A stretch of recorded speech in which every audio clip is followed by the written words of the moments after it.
तो हेलो बच्चों, कैसे हैं आप सब।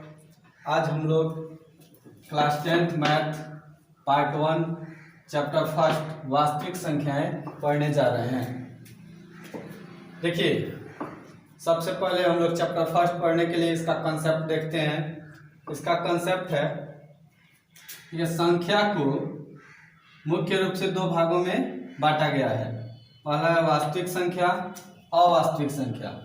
वास्तविक संख्या को रियल नंबर बोलते हैं, इंग्लिश में इसको इमेजिनरी नंबर बोलते हैं।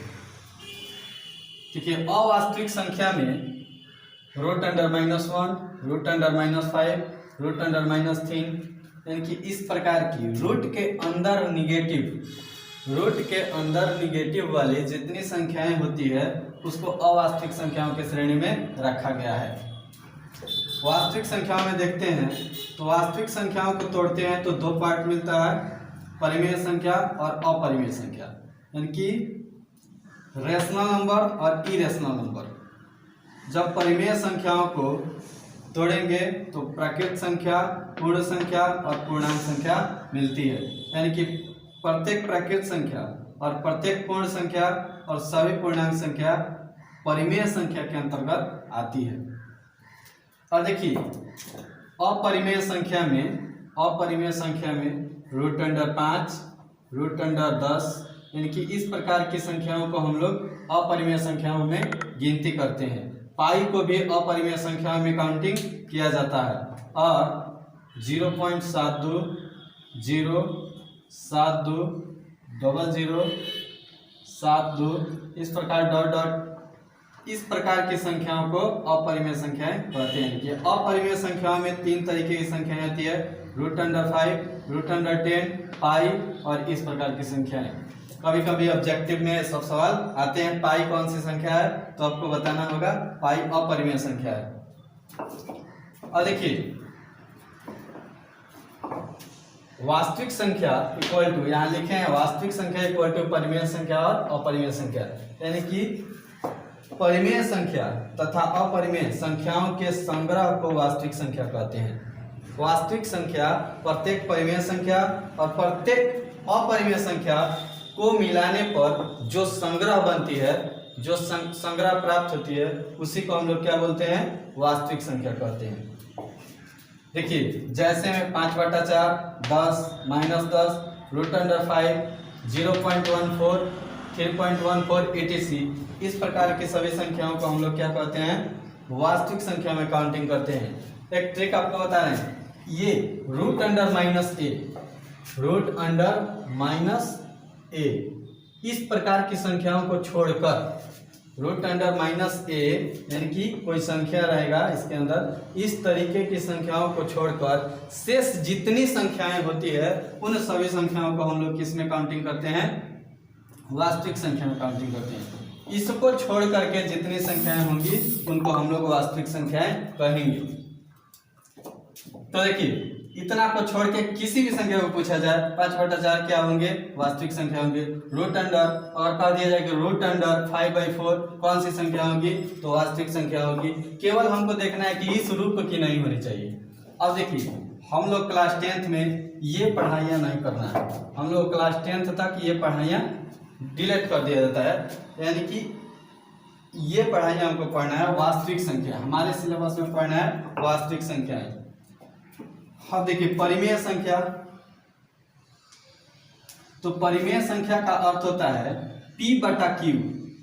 P/Q के रूप की जितनी संख्याएं होंगी उसको परिमेय संख्या कहते हैं। ऐसी संख्या जिसे P/Q के रूप में लिखा जा सके उसको हम क्या बोलेंगे, परिमेय संख्या कहेंगे। जैसे 5/4, 10/1, -10।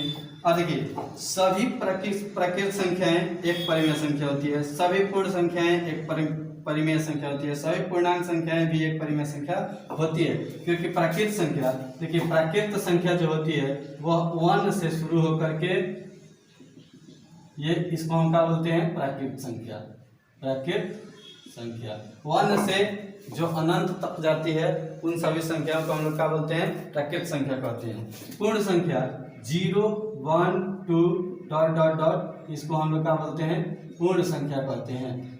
उसके बाद से पूर्णांक संख्या का बात करें तो 0 1 2 3 डॉट डॉट डॉट, इधर -1 -2 डॉट डॉट डॉट, यानी कि ये जो पूर्णांक होते हैं, पूर्णांक दोनों तरफ चलते हैं, निगेटिव डायरेक्शन में भी चलेंगे और पॉजिटिव डायरेक्शन में भी चलते हैं। पूर्णांक संख्या वो संख्या होती है जो निगेटिव डायरेक्शन में भी चलती है और पॉजिटिव डायरेक्शन में भी चलती है, यानी कि पूर्ण संख्या में जब निगेटिव भी शामिल हो जाएंगे तो हम उसको क्या बोलेंगे, पूर्णांक संख्या कहते हैं।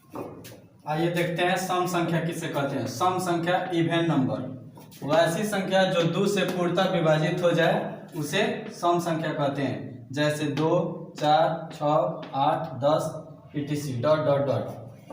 उसके बाद विषम संख्या ऑड नंबर, वैसी संख्या जो 2 से पूर्णतः विभाजित न हो उसको हम लोग क्या कहते हैं, विषम संख्या कहते हैं, 1 3 5 7 डॉट डॉट डॉट। अभाज्य संख्या, अभाज्य संख्या किससे कहते हैं, प्राइम नंबर। ये होता है वैसी संख्या जो एक तथा स्वयं के अतिरिक्त अन्य किसी संख्या से न कटे।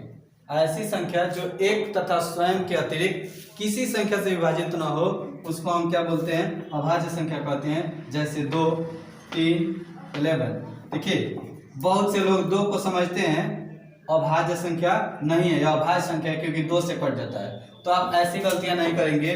2 एक अभाज्य संख्या में काउंटिंग किया जाता है क्योंकि यह 2 से कटता है तो स्वयं से ही न कटा, स्वयं के अलावे किससे नहीं न कटा, इसलिए ये क्या है, ये सिर्फ वो 2 से कटता है यानी कि स्वयं से कटता है और 1 से कटता है, इसलिए इसको अभाज्य संख्याओं की श्रेणी में रखा गया है। ये भी क्वेश्चन बहुत बार आते हैं एग्जाम में कि सबसे छोटी अभाज्य संख्या कौन सी होती है, तो आपका उत्तर होगा 2। सबसे छोटी अभाज्य संख्या इक्वल टू 2। सबसे छोटी अभाज्य संख्या क्या होता है, तो आपका उत्तर होगा 2। तो देखते हैं भाज्य संख्या कंपोजिट नंबर, वैसी संख्या जो एक तथा स्वयं के अलावा भी किसी अन्य संख्या से विभाजित होता है उसे भाज्य संख्या कहते हैं। वैसी संख्या जो एक और स्वयं के अलावे भी किसी अन्य संख्या से कट जाए उसको हम लोग क्या बोलते हैं, भाज्य संख्या कहते हैं। जैसे 4 को देखिए तो 4 एगो एक से भी कटता है और स्वयं से भी कटता है, इसके अलावे भी 2 से कट रहा है। 4 एक और स्वयं को छोड़कर भी 2 से कटते हैं, इसलिए 4 क्या हो गया, भाज्य संख्या हो गया। सेम कंडीशन इसमें भी है, 8 10 और 20 में ये स्वयं और एक के अलावे भी 2 से कटेंगे, ये 4 से भी कटेंगे, अतः ये क्या है, भाज्य संख्या कहलाएंगे। अब आपको क्वेश्चन कोई पूछे कि सबसे छोटी भाज्य संख्या, और ऑब्जेक्टिव टाइप में सवाल में भी आ भी सकते हैं कि सबसे छोटी भाज्य संख्या बताएं कौन है, तो आपको बताना होगा 4। उसके बाद आते हैं सह अभाज्य संख्या, को प्राइम नंबर। दो ऐसी संख्याएं जिसमें एक के अतिरिक्त कोई अन्य उभयनिष्ठ गुणनखंड न हो, उन सभी संख्याओं को सह अभाज्य संख्या कहते हैं। देखिए जैसे 5/4, 5 और 4 का अगर मैं बात करूं 5 और 4 का, तो 5 और 4 में एक के अतिरिक्त कोई अन्य उभयनिष्ठ गुणनखंड नहीं है, यानी कि 5 और 4 का HCF निकाला जाएगा तो 1 आएगा, तो 5 और 4 क्या होंगे, सह अभाज्य संख्या कहलाएंगे। 8/9 में देखिए 8 और 9 को अगर मैं बताऊं, 8 9 में HCF निकाला जाए तो क्या आएंगे, 1 आएगा।